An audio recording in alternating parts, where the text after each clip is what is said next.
ये जो मैथिलेशन है इसको बढ़ाता कौन है और उसको कम कैसे कौन कौन कौन से फैक्टर है, हमारा डाइट है, खाना पीना है, हर वो चीज जिसमें जेनेटिक्स नहीं बदलती लेकिन जीन का काम बदल जाता है, वो एपिजेनेटिक्स होता है। तो हर वो चीज जो जो जो मैथिलेशन को सपोर्ट करेगी, जो उसको बढ़ावा देगी, वो जीन के काम करने के फंक्शन को रोक सकती है। इसके अलावा लोग ये भी रिसर्च कर रहे हैं, बड़ा इंटरेस्टिंग एरिया ऑफ रिसर्च है कि मैथिलेशन पैटर्न्स इनहेरिट कैसे होते हैं। उम्मीद है कि इस वीडियो के बाद आप ये मैथिलेशन पैटर्न की एनालिसिस के एक तरीके को आसानी के साथ जो है वो समझ पाए होंगे और ये आपके किसी न किसी तरह से काम आ सकता है। अगर आपने वीडियो यहाँ तक देखी है तो आपका बहुत शुक्रिया। आजकल के दौर में एकेडमिक कंटेंट को यहाँ तक देखना इज अ बिग टास्क। आप सब लोगों का बहुत शुक्रिया जो जो लोग यहाँ तक देख पाए। और अगर आपको ये वीडियो अच्छी लगे तो उसको लाइक कीजिए, इसको जरूर शेयर कीजिए और इस चैनल को सब्सक्राइब करें। ये मुझे एम्पावर करता है, हौसला देता है just to sit again and to start speaking in the same way without any क्या बोलते हैं उसको, चस्का प्रोग्राम। अस्सलाम वालेकुम दोस्तों, आज की वीडियो में हम जानेंगे कि डीएनए मैथिलेशन का पता कैसे लगाया जाता है। डीएनए मैथिलेशन की एनालिसिस जो है वो कैसे की जाती है। ये मुख्तलिफ तरीकों से की जाती है, जिनमें से आज हम बतौर खास देखेंगे बाईसल्फाइड सीक्वेंसिंग को, कि बाईसल्फाइड सीक्वेंसिंग मेथड की मदद से डीएनए मैथिलेशन का पता कैसे लगाते हैं कि डीएनए पर मैथिलेशन है, नहीं है तो कितनी है, और कितने साइटोसिन्स के ऊपर मैथिलेशन और कितनों पे नहीं है। लेकिन इससे पहले हमें ये जानने की जरूरत है कि हमें ऐसा करने की जरूरत क्यों महसूस होती है। दरअसल डीएनए मैथिलेशन जो है वो एक प्रोसेस है जिसमें डीएनए पर मौजूद साइटोसिन्स जो है उन पे मैथिल ग्रुप या मिथाइल ग्रुप लग जाता है। इस मिथाइल ग्रुप के लगने की वजह से डीएनए बाइंडिंग प्रोटीन्स जो है वो डीएनए पे अच्छे से बाइंड नहीं कर पाती हैं, जिसकी वजह से वो ट्रांसक्रिप्शन नहीं अच्छे से हो पाती, बहुत अच्छे से जीन ट्रांसक्राइब नहीं होता, अच्छे से आरएनए नहीं बनता, और उसका मतलब है प्रोटीन भी इन इवेंचुअली अच्छे से नहीं बन पाता, यानी कि वो जीन काम नहीं करता, जीन की साइलेंसिंग हो जाती है या उसका ट्रांसक्रिप्शन लेवल गिर जाता है अगर वहां पर डीएनए मैथिलेशन हो। आमतौर पर इसको एक सर्कल और एक फील्ड सर्कल के तौर पे रिप्रेजेंट किया जाता है, जैसे कि आप यहाँ देख रहे हैं। अच्छा, दूसरा सिचुएशन ये है कि अगर डीएनए पर मैथिलेशन ना हो, वहां पर अनमैथिलेटेड साइटोसिन्स हो, तो ऐसी सूरत में आमतौर पर DNA binding proteins comfortably bind करती हैं, जीन जो है वो प्रॉपरली कंफर्टेबली ट्रांसक्राइब होता है और उसकी ट्रांसक्रिप्शन से अच्छा आरएनए बनता है, और अच्छा आरएनए जो है वो बहुत सारा प्रोटीन बनाता है और वो फंक्शन एक्सिक्यूट कर सकता है। यानी कि ऐसी मुख्तलिफ किस्म की बीमारियां हैं, ऐसी मुख्तलिफ किस्म की सिचुएशन लाइफ साइंसेज में, प्लांट्स में, एनिमल्स में हो सकती है, उनके सेल्स के अंदर हो सकती है, जब एक जीन एक्सप्रेस हो रहा है और दूसरा जीन एक्सप्रेस नहीं हो रहा।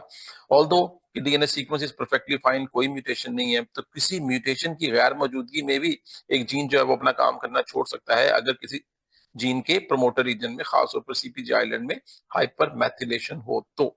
यानी कि जेनेटिक्स बिल्कुल ठीक है लेकिन गड़बड़ कोई और है, और उस कोई और को बोलते हैं एपिजेनेटिक्स। उनमें से एक फैक्टर जो है उसका नाम डीएनए मैथिलेशन।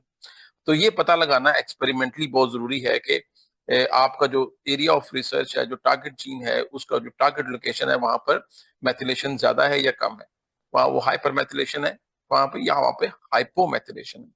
तो ये काम करने के लिए मुख्तलिफ तरीके इस्तेमाल किए जाते हैं, जिनमें एक ट्रेडिशनल बड़ा ऑर्थोडॉक्स तरीका है, वो बड़ा फेमस है, उसको बोलते हैं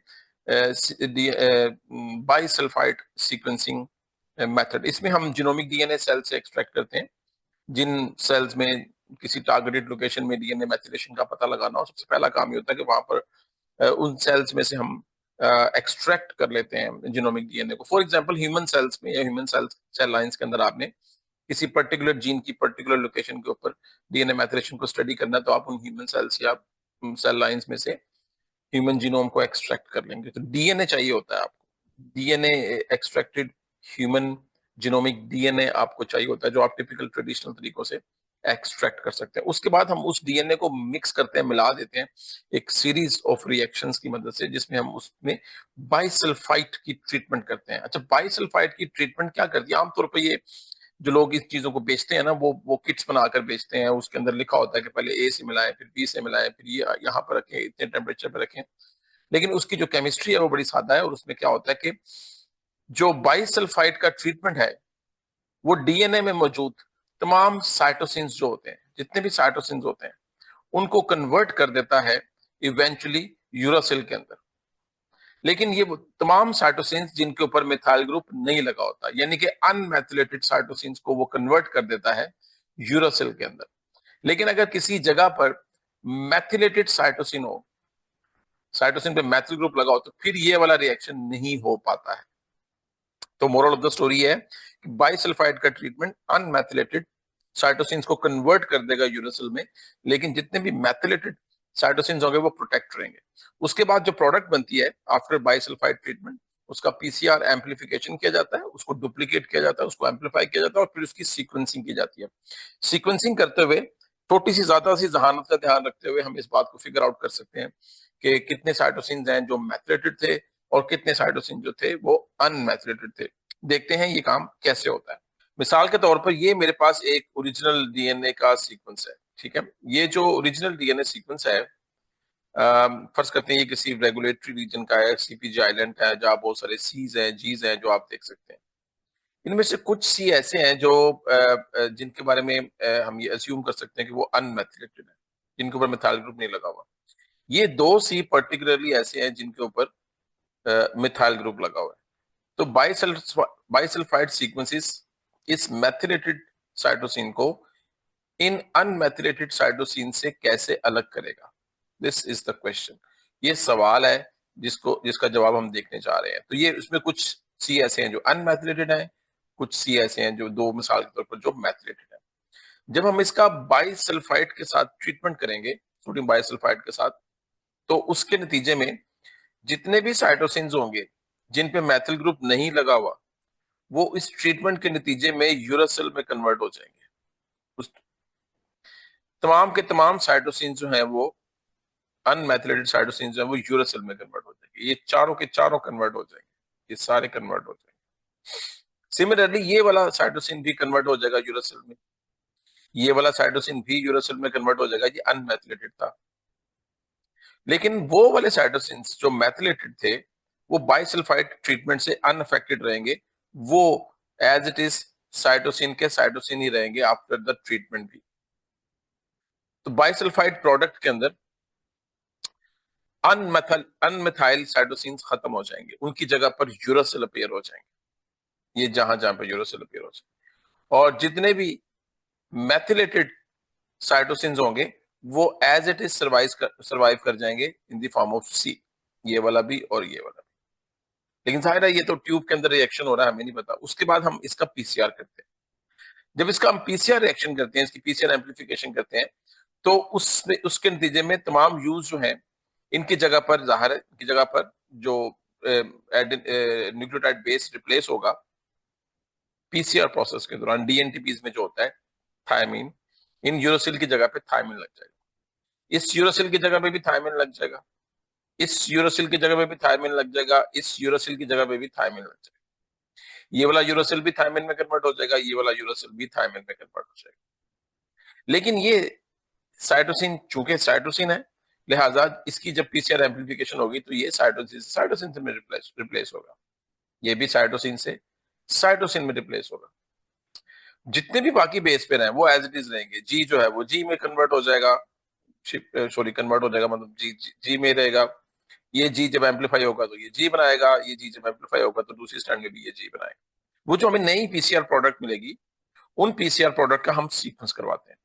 अब जब हम उसकी सीक्वेंस की एनालिसिस करते हैं ओरिजिनल डीएनए सीक्वेंस के साथ कंपेयर करके, इसको हमने अब इस सीक्वेंस से कंपेयर करना है, और ये कंपैरिजन हमारी मदद करेगा फिगर आउट करने में कि ये जो नई पीसीआर प्रोडक्ट बनी है इसके अंदर किस तरीके से हम डिस्टिंग्विश कर सकते हैं मैथिलेटेड साइटोसिन्स को अनमैथिलेटेड साइटोसिन्स के साथ।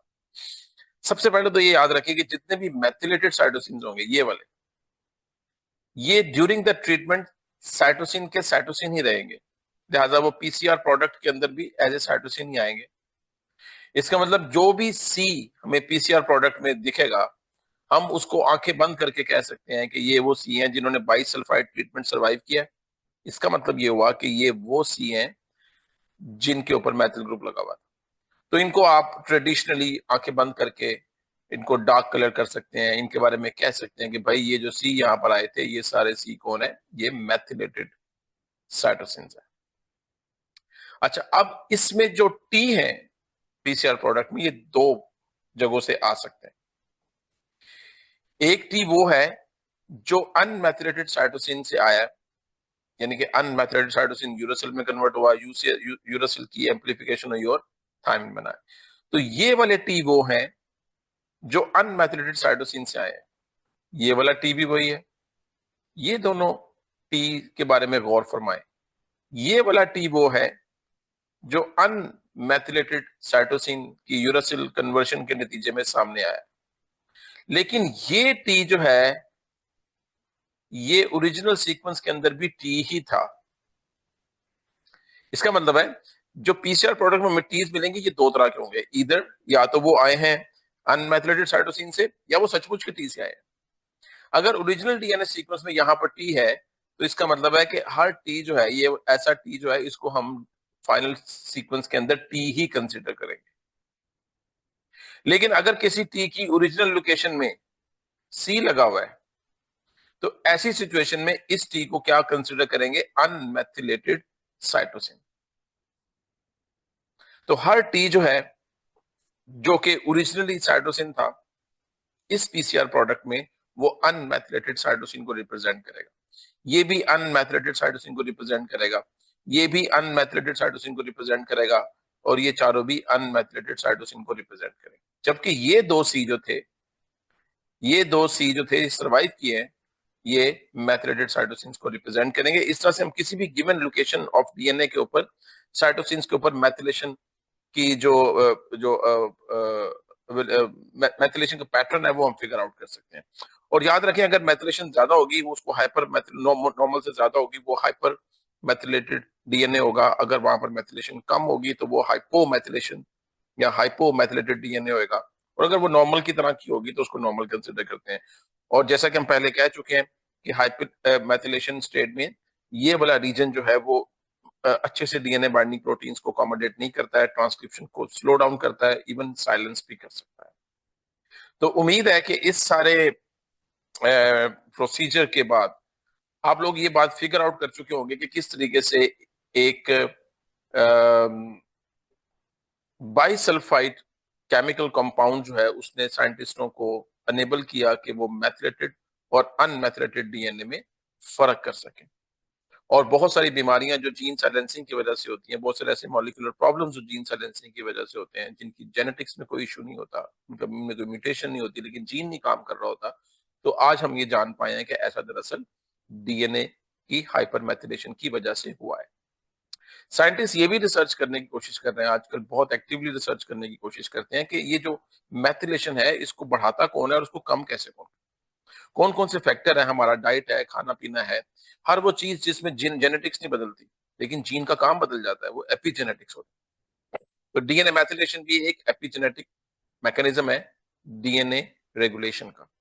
तो हर वो चीज जो जो जो मैथिलेशन को सपोर्ट करेगी, जो उसको बढ़ावा देगी, वो जीन के काम करने के फंक्शन को रोक सकती है। इसके अलावा लोग ये भी रिसर्च कर रहे हैं, बड़ा इंटरेस्टिंग एरिया ऑफ रिसर्च है, कि मैथलेशन पैटर्न्स इनहेरिट कैसे होते हैं, ये कैसे एक जनरेशन से दूसरी जनरेशन में शिफ्ट होते हैं, जिससे कई जीन्स काम करते हैं, कई जीन्स किसी जनरेशन में काम, किसी नस्ल के अंदर वो काम नहीं करते।